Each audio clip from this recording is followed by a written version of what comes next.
The Right Side with Doug Billings. I'm excited to be able to talk to you about and introduce you to Grant Cardone. Grant, thank you for joining the Right Side. I appreciate you, man. Hey, appreciate you. Thank you so much, Doug, for having me, and thank you for all that you do for America. My gosh. Well, thank you. I mean, where do we begin? The Cardone Capital and group, the Cardone Training Technologies. You're on, TV. You've got crowdfunders out there. The season 2, aren't you? The Discovery Channel, Undercover Billionaire, all of that. We've seen you everywhere, Grant. Yeah, well, thank you. Only in America, I think they say so. It's a beautiful place that we live in. Hopefully we keep it that way.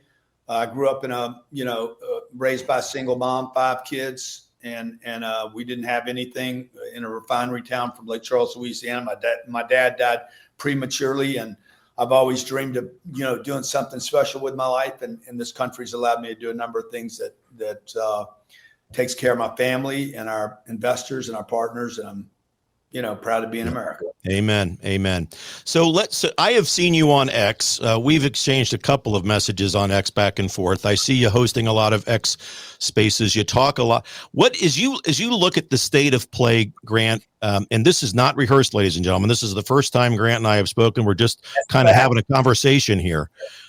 As you look at the state of play of the economy in America, and, factor in what President Trump is doing. A lot of people panicked at the beginning when they heard the word tariff.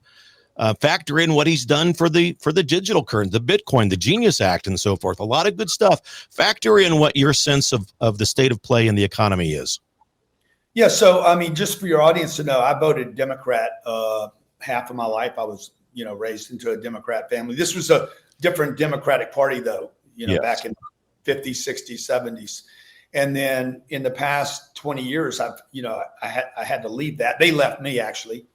And so I supported Donald Trump through 3 elections. I know his family. I have no connections with the family, or I don't do any business with them, but I did support him because I wanted exactly what's happening right now, like the tariffs. I knew the tariffs would not create inflation because I'm a businessman. And I know that China increasing the price of their rubber ducks by 100% or 1,000%. I make the choice as a consumer whether I want to buy that rubber duck or not. So when the rubber duck goes from $1 to $1,000, I just say, no, I don't want to buy the rubber duck. That is not a tax. That is a choice. But when I earn $1,000 and you take taxes from me, you take 40% of that money, that hurts me because I don't have a choice in that activity. I have a choice to buy the rubber duck. And also as a businessman here in America, when rubber ducks start selling for $1,000, I figure out a smart way to build a rubber duck and sell those in this country. So those would have forced jobs here. Tariffs did not create inflation. And the people that were on the right side of business said it wouldn't, and it didn't. And number 2, Donald Trump used those to bring people to the table that had not been at the table negotiating with America for the right things in a long time. And that's through the Bushes, the Clintons, the Obamas, even Ronald Reagan. Ronald Reagan didn't bring them to the table like Donald Trump has. He's brought everybody to the table with the threat of tariffs. And now you can see in present time that we're negotiating with all the countries that we need to negotiate with to bring jobs back here, manufacturing back here. And it did not affect the price or the cost of goods and services. What do you see? Okay, so the shutdown. And just to be fully transparent, I'm not panicked about it. I kind of enjoy it. I know there's people that are panicked, good people. Next week, SNAP, people not being able to get food money, any kind of a sellout, any other sabotage that you see the radical left trying to pull with regards to anything that has to do with the shutdown. Well, so all these are organized. I think America's waking up since COVID. Yeah. COVID was the great awakening. The greatest thing that came out of COVID is now all of America, whether you got a shot or didn't get a shot, all of America has now, I think, been awakened to the fact that we are lied to on a daily. If there's a SNAP protest, it will be organized. The Black Lives Matter was organized. The recent protest in Chicago, those were all organized. You can see people leaving at 1:00. As soon as they don't pay them anymore, boom, they all disperse. These are organized efforts by a handful of people. These are not mass numbers of people. We're not going to have organized. We're not going to have protests because of the snap. I'm 67 years old, Doug. I've seen this every 2 to 3 years. They they negotiate the budget. You've said exactly what I've said, Grant. Everything, and words are important.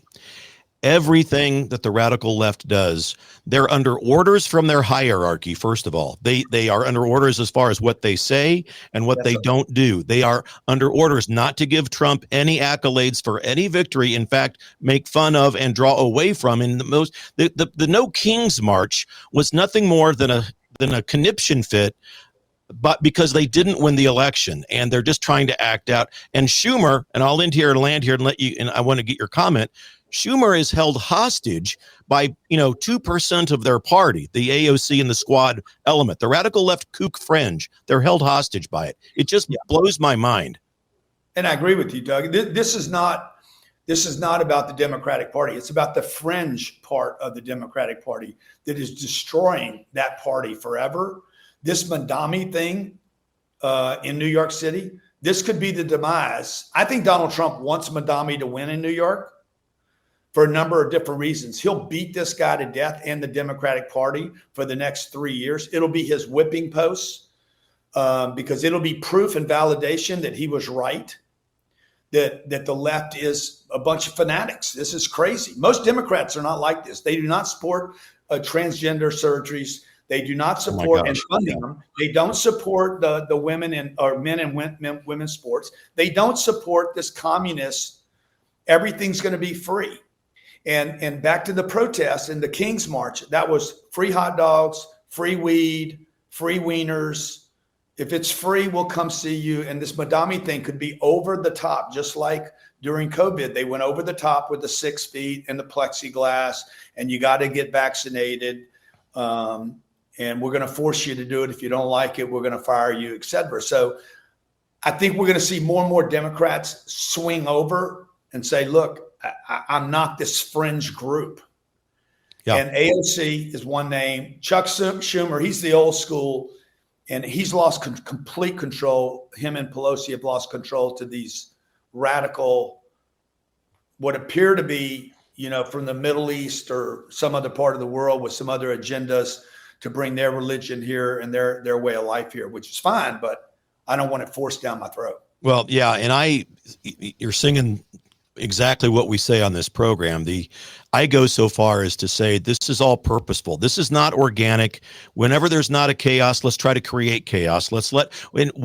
Why else, Grant? Why else open borders to flood this country with multiple hundreds of millions, dozens of millions of people, because they want to dilute the American identity? That's the most frightening. Now, of course, they want new electoral base members. Yeah, hey, take this box of ballots, fill it out, and give it to the guy in the white van over there. Of course, they want that.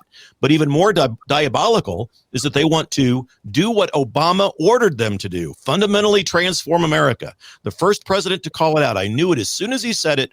The most anti-American statement a president has ever made. When I was in California, I lived there for 25 years, Doug, and I was recently back there trying to wake the state up, actually considering running for governor. And I'm like, guys, look, you're short 3 million homes. Do a little math here, okay? You're short 3 million homes.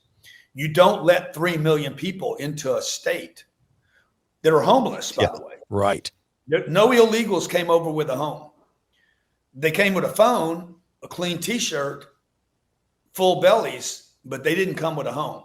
So when you have 3 million homes short, this is just one state, not the entire United States. You don't let 3 million new people in unless actually you want more homeless problems and you want to jack up the price of housing, or you're trying to get rid of the people that actually contribute. So I'm with you, Doug. All these are organized. These are not organic. Organic would be a different thing. It would be that patriotic organic. It would be organic's what happened after Charlie Kirk got assassinated. That's organic. Yeah. That's not orchestrated. It's not organized. But what you're seeing from Black Lives Matter to the Floyd stuff to the Portland, these are all organized events to try to rouse up groups of people that are probably out of work, possibly on the government dole, maybe even have drug problems, or they're actually hired and paid for by the likes of the sources that have some other agenda. 100%. Let me switch gears in the moments we have left, Grant. I've got a couple of questions coming in off of our listener line. They're wanting to know, some of the listeners, about crypto. Your opinion on crypto. Are you bullish on it up until Christmas? And one specific question was Solana, the ETF fund Solana. Are you into that, or do you know much about that? Do you have any recommendations in general? Yeah, Solana is not that's not my space. We buy large real estate complexes and we add Bitcoin to the balance sheet of the real estate so that we have the cash flow of the real estate and the upside of the Bitcoin. I personally would not recommend to people to go out and buy Bitcoin, just Bitcoin, particularly if you're a middle-class family and you need income. First thing to focus on is income, passive income, getting passive income in addition to your earned income. And I think Bitcoin can be a bit risky for that. If you're in the middle, and if you're wealthy and you want to go put a percentage of your net worth in Bitcoin, it's going to be worth more money in the future than it is today. How do you, what's your advice when you're out speaking to John and Jane Doe, typical middle class, maybe lower middle class? What's your advice? How do you teach these people to realize the dream of America that you've realized? The number one thing I tell them is, number one, you got to understand the middle class is not the place you want to be. That is not a destination. That is a way station. Merely you stop there to get to the next place. The middle class is an indoctrinated spot or space sold by politicians for the last 50 years to America to suggest that you should be satisfied. Okay. The house, the American home, may not be the American dream that we were all sold. Okay. It is not an investment. It is a place to live, merely a place to live. And in fact, 11% of millionaires today rent as by choice. 11%, 1 out of 9 millionaires choose to rent rather than own a home because they would rather their money invested. And that's what I would tell people, man. Live on almost nothing and invest everything. Excellent. Where can people find you, Grant?